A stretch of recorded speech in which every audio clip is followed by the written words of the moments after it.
मैंने सुना है कि एक गांव में एक बार एक आदमी को एक बड़ा पागलपन सवार हो गया। वह एक रास्ते से गुजर रहा था। भरी दोपहरी थी, अकेला रास्ता था, निर्जन था। तेजी से चल रहा था कि निर्जन में कोई डर न हो जाए। हालांकि डर वहां हो भी सकता है जहां कोई और हो, जहां कोई भी नहीं है वहां डर का क्या उपाय हो सकता है। लेकिन हम वहां बहुत डरते हैं जहां कोई भी नहीं होता है। असल में हम अपने से ही डरते हैं, और जब हम अकेले रह जाते हैं तो बहुत डर लगने लगता है। हम अपने से जितना डरते हैं उतना किसी से भी नहीं डरते। इसलिए कोई साथ हो, कोई भी साथ हो तो भी डर कम लगता है, और बिल्कुल अकेले रह जाएं तो बहुत डर लगने लगता है। वह आदमी अकेला था और डर गया और भागने लगा। और सन्नाटा था, सुनसान था, दोपहर थी, कोई भी न था। जब वह तेजी से भागा तो उसे अपने ही पैरों की आवाज पीछे से आती हुई मालूम पड़ी, और वह डरा कि शायद कोई पीछे है। फिर उसने डरे हुए चोरी की आंख से पीछे झांक कर देखा तो एक लंबी छाया उसका पीछा कर रही थी। वह उसकी अपनी ही छाया थी, लेकिन ये देखकर कि कोई लंबी छाया पीछे पड़ी हुई है, वह और भी तेजी से भागा। फिर वह आदमी कभी रुक नहीं सका मरने के पहले, क्योंकि वह जितनी तेजी से भागा छाया उतनी ही तेजी से उसके पीछे भागी। फिर वह आदमी पागल हो गया। लेकिन पागलों को पूजने वाले भी मिल जाते हैं। जब वह गांव से भागता हुआ निकलता और लोग देखते कि वह भागा जा रहा है तो लोग समझते कि वह बड़ी तपश्चर्या में रत है। वह कभी रुकता नहीं था। वह सिर्फ रात के अंधेरे में रुकता था, जब छाया खो जाती थी। तब वह सोचता था कि अब कोई पीछे नहीं है। सुबह हुई और वह भागना शुरू कर देता था।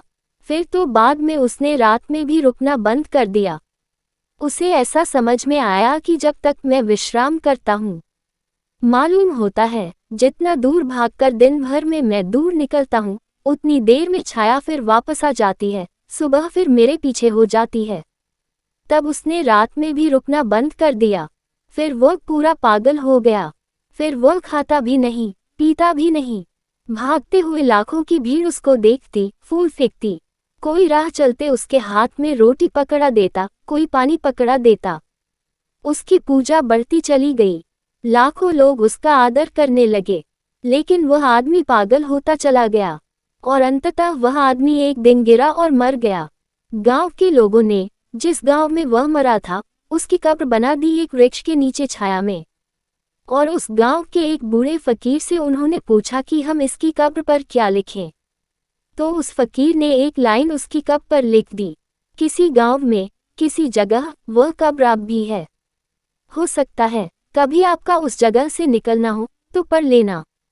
उस कब्र पर उस फकीर ने लिख दिया है कि यहाँ एक ऐसा आदमी सोता है जो जिंदगी भर अपनी छाया से भागता रहा है, जिसने जिंदगी छाया से भागने में गंवा दी।